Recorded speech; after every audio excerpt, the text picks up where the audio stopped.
یہ ہے اجازی آفیشل، یہاں آپ کو حمد و نعت اور تقاریر دیکھنے کو ملے گی۔ یہ مسئلہ ہے کہ اگر صرف قرآن کریم کا متن ہے تو وہ سب سے مقدس ہے، اس کے اوپر کوئی کتاب نہیں رکھی جا سکتی، لیکن اگر اس میں ترجمہ ہے دوسری چیزیں تو اس کے اوپر پھر کوئی دوسری کتاب اگر رکھ دی جائے تو رکھی جا سکتی ہے۔ نہیں رکھنی چاہیے لیکن رکھ دیں تو رکھی جا سکتی۔ یہ میرے پاس اصول کافی ہے، یہ آپ کو معلوم ہے کس کی ہے؟ یہ یعقوب کلینی کی ہے۔ یہ وہ آدمی ہے جس کی کتابوں میں لکھا ہے کہ نعوذ باللہ قرآن کریم محرف کتاب ہے۔ یہ وہ شخص ہے جس کی کتابوں میں لکھا ہے کہ امام جعفر صادق اپنے مصلی سے نماز پڑھ کے نہیں اٹھتے تھے جب تک کہ نعوذ باللہ نعوذ باللہ نعوذ باللہ ابو بکر عمر عثمان پر نعوذ باللہ لعنت نہیں کر لیتے تھے۔ اسے تبرہ کہتے ہیں اور یہ ضروری ہے، یہ عقیدہ کا جز ہے۔ اس کتاب کو میں اس مطالعہ قرآن حکیم کے اوپر رکھ دوں؟ آپ کہیں گے نہیں یہ آپ کیا کر رہے ہیں؟ اس میں حوالے ہیں، اس کے ہیں، اس مطالعہ قرآن حکیم میں اس کے حوالے ہیں۔ جہاں بخاری کے حوالے ہیں، جہاں مسلم کے حوالے ہیں، وہاں اس کے حوالے ہیں۔ تو یہ نعوذ باللہ اس کے اوپر رکھ دو۔ یہ ہمارے بچوں کو پڑھایا جا رہا ہے، اور اب جب یہ باتیں نکل کے اور کھل کے سامنے آنا شروع ہو گئیں، دی علم فاؤنڈیشن کا وہ پھٹ گیا، وہ فاؤنڈیشن اندر سے، اور وہ نکل کے آ گیا۔ 45 لاکھ کتابیں بانٹ دی تم نے، یار تم پیسے کہاں سے لا رہے ہو؟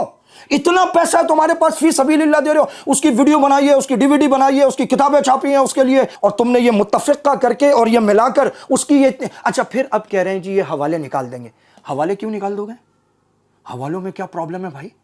یعنی کوئی تو بات ہے جو تمہیں لگ رہا ہے کہ اب حوالے نکال دیں۔ حوالے مت نکالو نا، وہ جو پیشاب کا قطرہ ڈالا ہے وہ نکالو، وہ گندے عقائد، وہ جو تعریف قرآن کا عقیدہ ہے، وہ جو اولی الامر نعوذ باللہ 12 ائمہ ہیں جن پر وحی اترتی ہے، مفترض الطاعہ ہے، معصوم ہے، منصوص ہے، لسان اللہ، ید اللہ، عین اللہ ہے، وہ نکالو نا۔ وہ ہمارے بچوں کو، اور بچے کون سے؟ تیسری جماعت سے 10ویں جماعت تک۔ آپ کو اندازہ نہیں ہے یہ لوگ کیا کرنے جا رہے ہیں۔ جو کام خمینی نہیں کر سکا، اس کا انقلاب نہیں کر سکا، جو 17 خانہ فرہنگائے ایران نہیں کر سکے، جو ان کے بڑے بڑے ملا اور ذاکر نہیں کر سکے، یہ شجاع الدین شیخ نے کر دکھایا، اس کے علم فاؤنڈیشن نے کر دکھایا۔ یہ جو انہوں نے کروڑوں اربوں روپے ٹھوکا خام خواہ نہیں، تو یہ قرآن کی خدمت کرنے آئے ہو تم؟ اور پھر کھڑے ہو کے مجھے کھڑے ہو کے روڈ پر کہا، مجھے کہا مولوی صاحب آپ یہ سوچیں وہ شیعوں کا بچہ پڑھے گا، سارے عقائد تو کون سے سارے؟ یہ الکافی ہماری ہے، یہ مستدرک الوسائل ہماری ہے، یہ بہار الانوار ہماری ہے۔ بہار الانوار 128 جلدیں، پتہ نہیں 112 جلد، ساری یہ نہیں مانتے بخاری۔ آپ ان سے پوچھیں بخاری ان کے نزدیک حدیث کی کتاب ہے، ان کے نزدیک صحیح مسلم حدیث کی کتاب ہے، سنن ترمذی، ابو داؤد ہے، ان کی کتابیں کیوں لا رہے ہو اس میں؟